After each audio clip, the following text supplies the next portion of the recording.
नमस्कार दोस्तों, स्वागत है आपका हमारे यूट्यूब चैनल पर।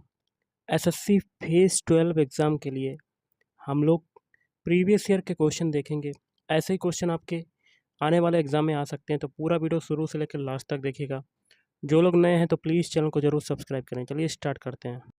तो गाइस, आज के सेशन में पहला क्वेश्चन है, भारत में निम्न में से किस स्थान पर दिन और रात के तापमान में सबसे अधिक अंतर होता है?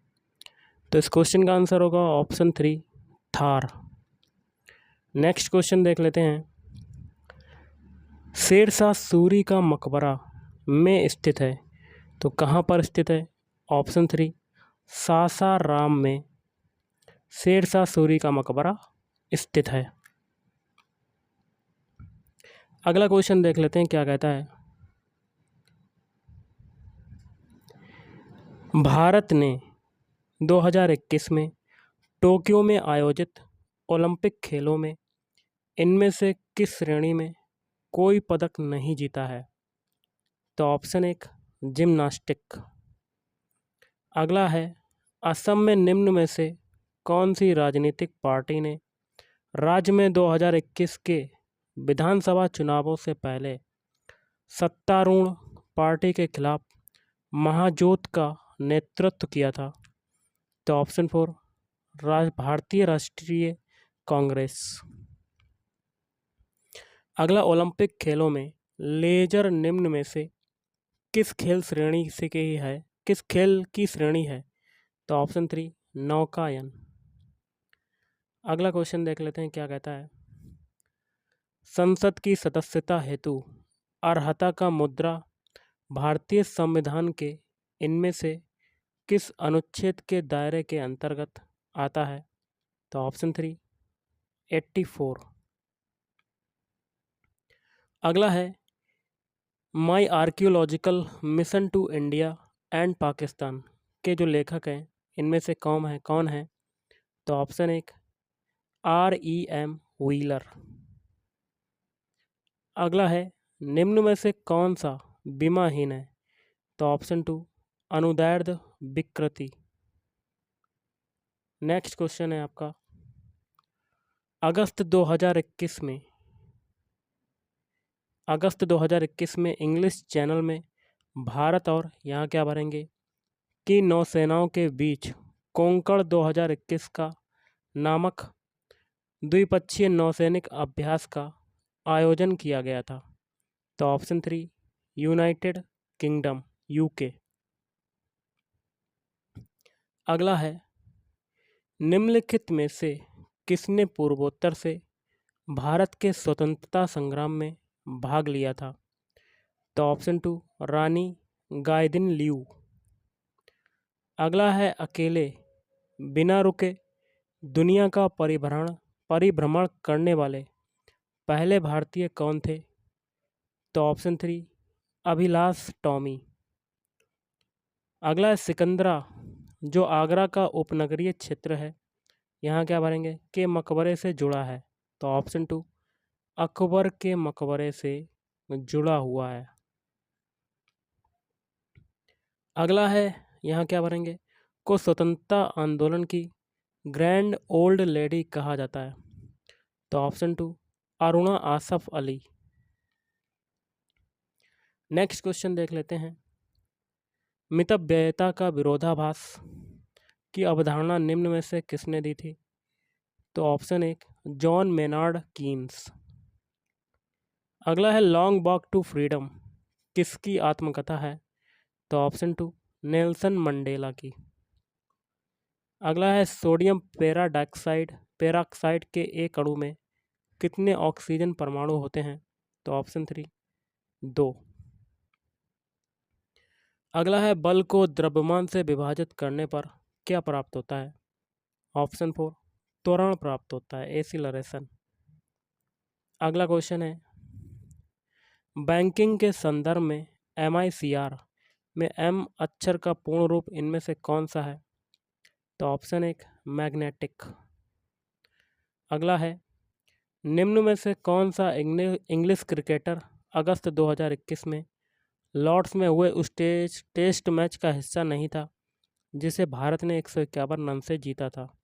तो ऑप्शन 2 स्टुअर्ट ब्रॉड। अगला है निम्न में से किस नदी का उद्गम स्थल महाराष्ट्र में है? तो ऑप्शन 3 गोदावरी नदी का उद्गम स्थल। अगला है कल्पतरु उत्सव का आयोजन प्रत्येक वर्ष पहली को होता है, तो 1 जनवरी को होता है। अगला है भारतीय संविधान का अनुच्छेद 32 किससे संबंधित है? तो ऑप्शन 1 संवैधानिक उपचार का अधिकार।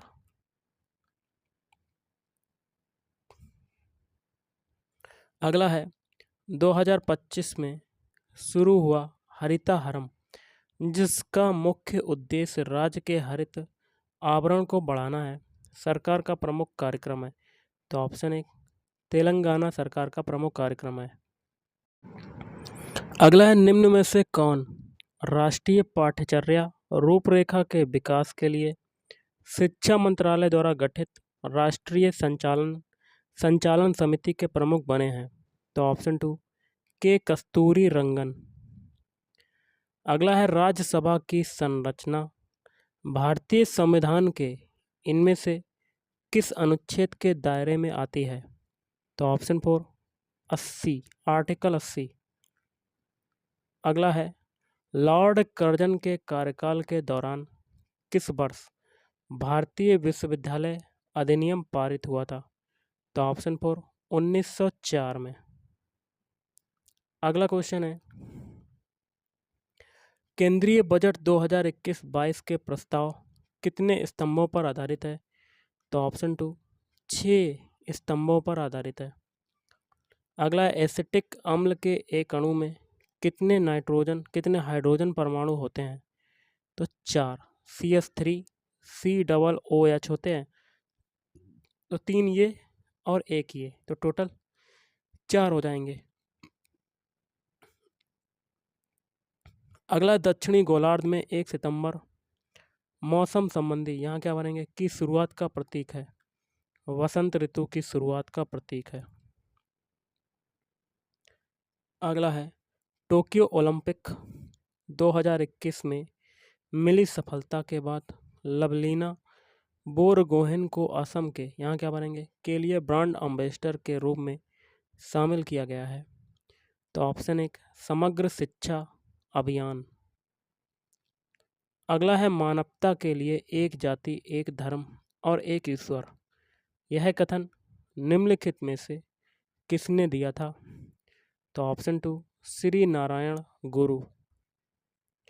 अगला है कलिंग वर्तमान में तटवर्ती है, तो उड़ीसा का तटवर्ती है।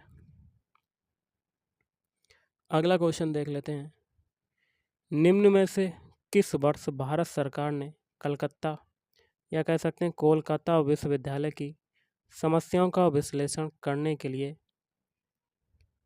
सैडलर विश्वविद्यालय आयोग का गठन किया था?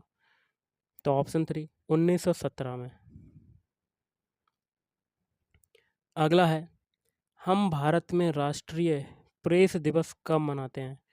तो ऑप्शन 2 16 नवंबर को मनाते हैं। अगला है निम्न में से किस नदी का उद्गम सिहावा पर्वत से हुआ है? तो ऑप्शन 1 महानदी का। अगला क्वेश्चन है अगस्त 2021 में निम्न में से किसने संसदीय लोकतंत्र को बाधित और निष्क्रिय विधायिकाओं से बचाने के लिए मिशन 5000 प्रस्तावित किया था? तो ऑप्शन 1 वेंकैया नायडू। अगला है देवी, यहाँ क्या बनेंगे कोलकाता के दक्षिणेश्वर मंदिर की पीठासीन देवी हैं? तो ऑप्शन 3 भवतारिणी काली। अगला है श्वसन विफलता ऐसी स्थिति है जिसमें रक्त में पर्याप्त यहाँ क्या बनेंगे नहीं होती है या अत्यधिक होती है। तो रक्त में पर्याप्त ऑक्सीजन नहीं होती है और कार्बन डाइऑक्साइड होती है अत्यधिक। अगला है 2021 में टोक्यो में आयोजित पैरा ओलंपिक खेलों में भारत ने कितने कांस्य पदक जीते? तो ऑप्शन 1 6 कांस्य पदक जीते।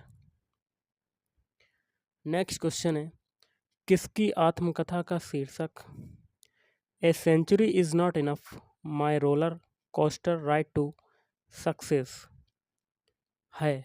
तो ऑप्शन 2 सौरभ गांगुली।